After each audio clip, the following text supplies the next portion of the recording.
we heard a couple of phrases, holy discontentment and also anticipation. And those two phrases imply faith. And as I've meditated on what I could have done better in 2017 and my burden for 2018, it's also tied into faith. And I felt that for myself, when I look back on what I could have done better in 2017, and what I want to look forward to with faith that God can help me to grow a lot in is I felt a shortcoming that I saw, a very specific shortcoming, and that's that many times I've let routine replace my relationship with God. I've let the routine of my life with God replace the relationship. And that's something I want to grow in, and the burden that I have that I don't want ever to happen. And by routine, I just mean doing what we always do because it's just what we do.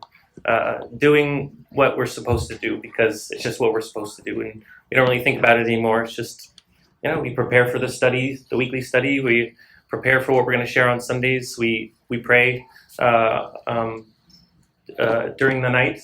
We pray before meals, and we just do it because it's what we do. And I've seen that it's a very fine line for a sincere Christian to turn their life into a religion.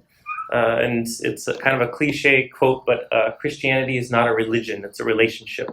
And if I ever let my relationship with God be replaced with the routine, then I've lost the whole purpose of what I'm doing.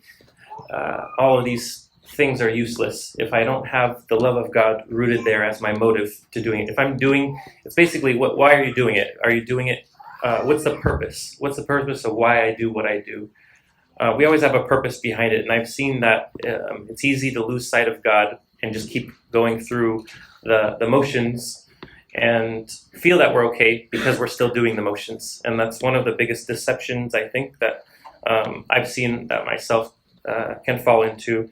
And I've seen that in 2017, I've fallen into that, and I want to get better about it. And I have faith that God is going to help me to restore that relationship and not be about routine, but refresh this life with God. Even though I still want to be praying, still want to be reading my Bible and preparing and doing all these things, there's a life with God there that can be had in the midst of all those things that is more important than those actions. And one of the signs that I see can come in when we let routine replace our relationship is we lose our joy. If we've lost our joy in the Lord. If we've lost our joy in the Lord, then it's very possible that routine has replaced the relationship. Through the one of the most significant things I've heard through the Bible study, as we've gone through it recently, is when Brother Zach said that if we've lost our joy in the Lord, that means that we're backsliding. And when I heard that, I was like, wow, that's a pretty extreme declaration to say, if you don't have joy in the Lord, it's because you're backsliding. But if I look at the Bible, it's absolutely true, because you can look and see where it says in Psalm 16, in your presence is fullness of joy. So that implies if I don't have fullness of joy, I've slidden back from his presence, backsliding. Something happened there. So what do we do? Where do I start? As I brought this to the Lord, I've felt I'm hesitant to do how-to steps and all this. I don't like, because I see that I always try to follow them and they never work. I always forget. But I felt one burden. One word that I can take for the future, and that's honesty. Be honest about it. I've lost the joy of the Lord. Don't go along like I have it. Go to the Lord about it and be honest.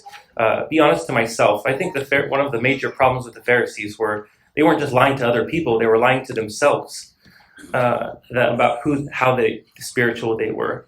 That was maybe in a lot of ways maybe even a bigger downfall. They were deceiving themselves. They weren't deceiving God, but they were deceiving other people. But they probably felt pretty holy themselves too. And so the word on my heart has been honesty.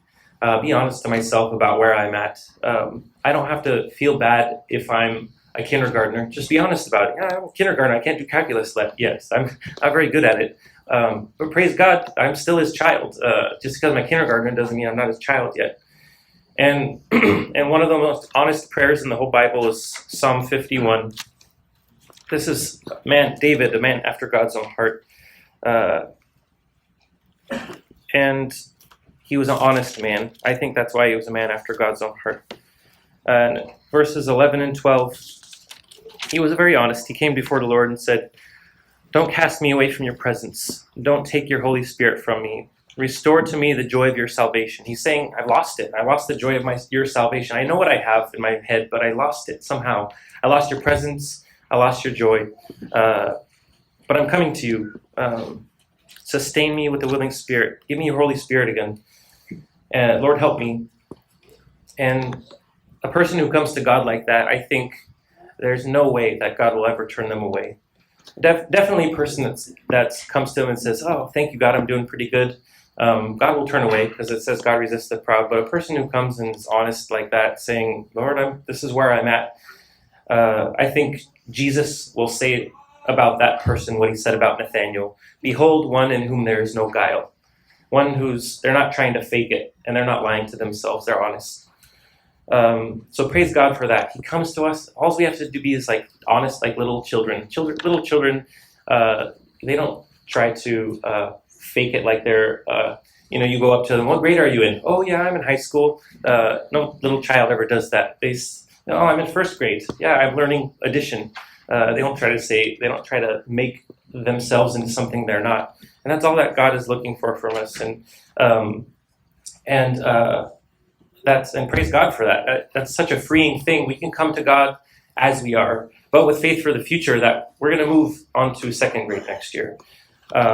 Because I think it's a false humility to remain in that state without an intention, as we heard, to have a holy discontentment, to say, "I want to press on to the next grade." It's one of the worst things we can do is to come into this humility, like bad life, and then stay there and with no faith. It's a false humility. Humility says, "I'm nothing, but God is everything." Those two principles together. I can do nothing apart from God, but that's incomplete. I can do everything through him. We look at the Bible all together. Those are two different verses, both said by different people at different times. I can do nothing apart from God, but I can do everything through him. Those two have to go together. And that's how our walk with the Lord goes, like two legs. I can do nothing apart from him. I can do everything through him. And so that kind of moved on to my second burden is if I've felt that I've not grabbed a hold of the new covenant life that we talk about so much, keep seeking it with faith. Don't give up. Don't think it's maybe we've been here for years now together. Some of us have been here since for over 5 years, 6 years, 7 years. And we've been talking about a lot of the same things: God's love, overcoming sin, being devoted to Christ, hating sin, rejoicing in the Lord always. A lot of things like this that are very deep truths. And maybe we haven't found it yet. I have to say that in a lot of ways, I look at 2017 and it's not as I hoped. I didn't feel the love of God, or I didn't know more as God's love as much as I wanted to. I didn't value the trials enough. We hear about valuing the value of suffering and trials.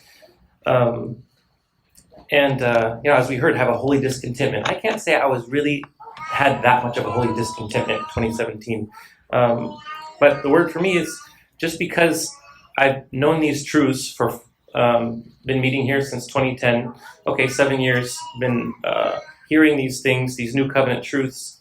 I haven't gotten huge progress like I wanted yet, but don't give up.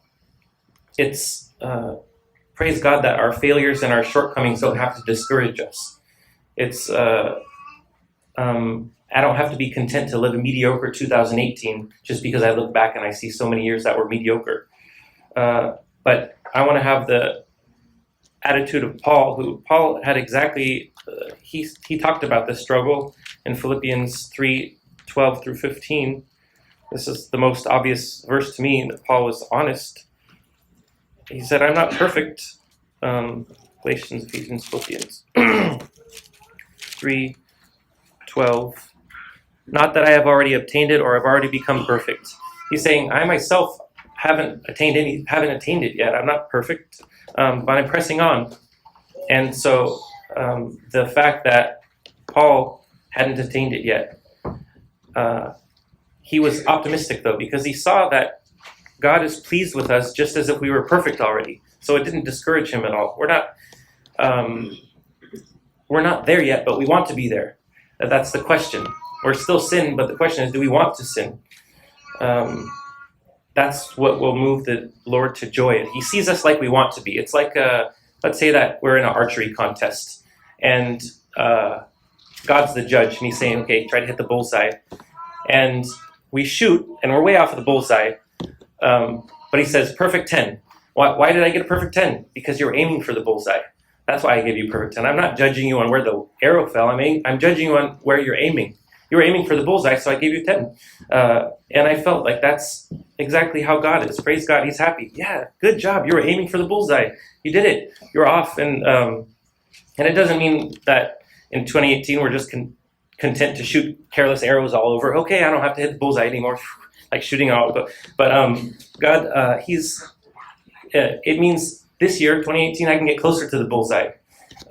What I mean, and as long as I'm still aiming for the bullseye, I'll get closer because God's going to help me get better, and to keep pressing on, have faith for that. This new covenant life, maybe we feel like we haven't grabbed a hold of it very much yet.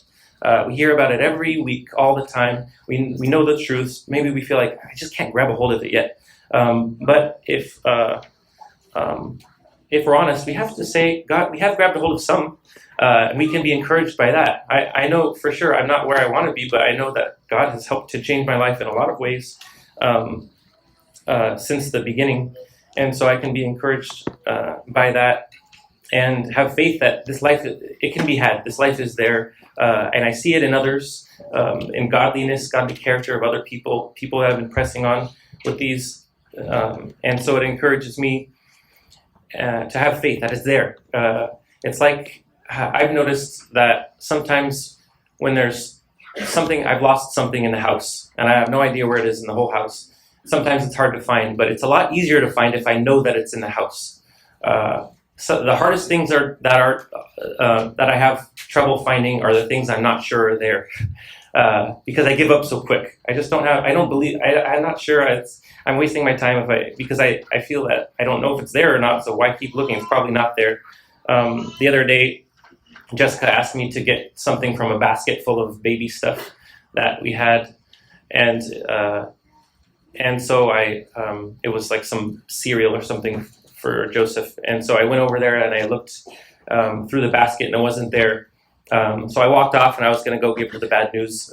Sorry, I'm not sure what to do now. What next? But then something stopped me, and it was, she's probably right. I'm probably wrong. Let me go back. So I went back and I was like, okay, I'm going to look really thoroughly this time. If she has to come back and look, I want to make sure that it's not there, for sure. And so I went back and I was like, okay, I trust her more than I trust myself. Let me just take everything out. And it was there. It was just buried.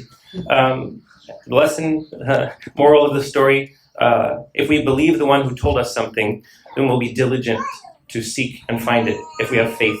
If we believe the one who told us rather than ourselves. So God says this new covenant life can be obtained. You haven't grabbed a hold of it yet, but it's there. Come to it like that. Go back. Maybe we started walking off because we don't believe that it's there for the taking, but God's word is there. It's deep. It's buried there. Go back, turn around, and grab it. And so I felt that's how I want to come to this new covenant, the attitude of this new covenant life that can be had. It's possible, and we'll get it little by little. And it's there for the taking. God's given it to us, but it's for the ones who have faith in that holy discontentment, as we heard. Lord, I'm not content to just skim the surface anymore. I want to get better, and I want to have more desire for it too. And just another last thing I just wanted to remind folks of. We've heard before, but a lot of the time here, We hear of very high callings here. We talk about a lot of high callings in this church, about being fully devoted, about not having any idols in our life, being fully devoted to the Lord, making the world nothing to us. And just an encouragement for me that I heard from Brother the other day is that we're talking about the mountaintop. We're all hikers. We're talking about the mountaintop. And it can be sometimes discouraging to see others so far ahead in their life with God. But I know for myself that a lot of what I speak, it's not because I'm there. It's because I'm talking about the mountain, how beautiful the mountaintop is. That's what we're doing when we talk about these things. We're not saying you have to all be there right now, and if you're not, then you're not pleasing God. By the fact that we're talking about how beautiful the mountaintop is, so that it will stir people up to want to get there.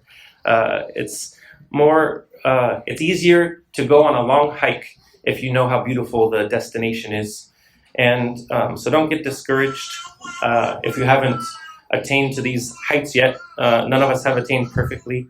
I once asked Brother Zach, I was having coffee with him, and I was feeling a little discouraged because I asked Brother Zach, why was David able to write, "As a deer pants for the water, my soul longs for you"? Why was David able to long for God like a deer pants for water? And I struggle so much to have that longing for God. And he encouraged me. I was feeling guilty that, something's wrong with me. But he said, David wrote that. Sometimes he was longing after God like that, but some other times he was longing after Bathsheba.